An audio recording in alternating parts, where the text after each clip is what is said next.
Well, I think for me it's important to win races this year. Well, we definitely improved as a team, especially back in the factory.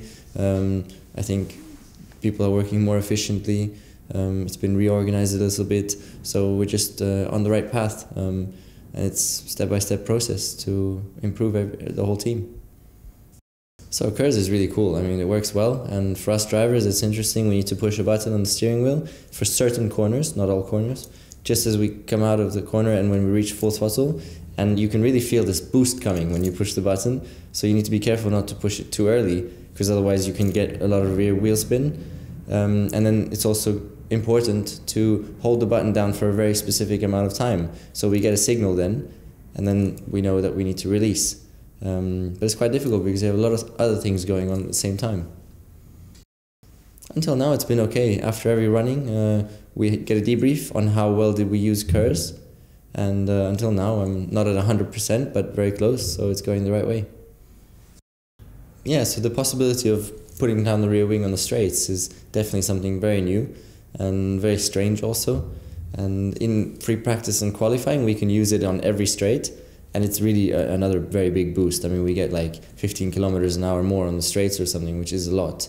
And then strangely enough in the races we can't use it anymore unless if we're very close to the guy in front. So that's going to take some getting used to also as the situation changes. And I think for racing it's going to be good though, because definitely it will help overtaking. The adjustable rear wing is definitely going to help overtaking, because with the push of a button I get 15 kilometers an hour more on the straight, whereas the guy I'm battling with doesn't. So it's definitely going to make things easier.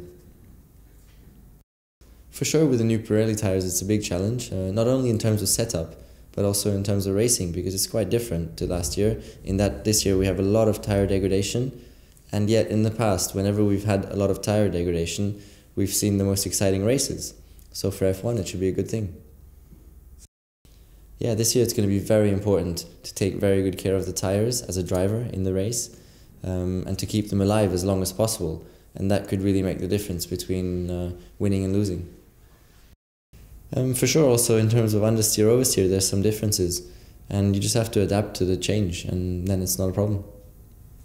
The mood is generally definitely very good in the team, because they can see that there's changes happening and the team is moving forward, and they believe that we will have success.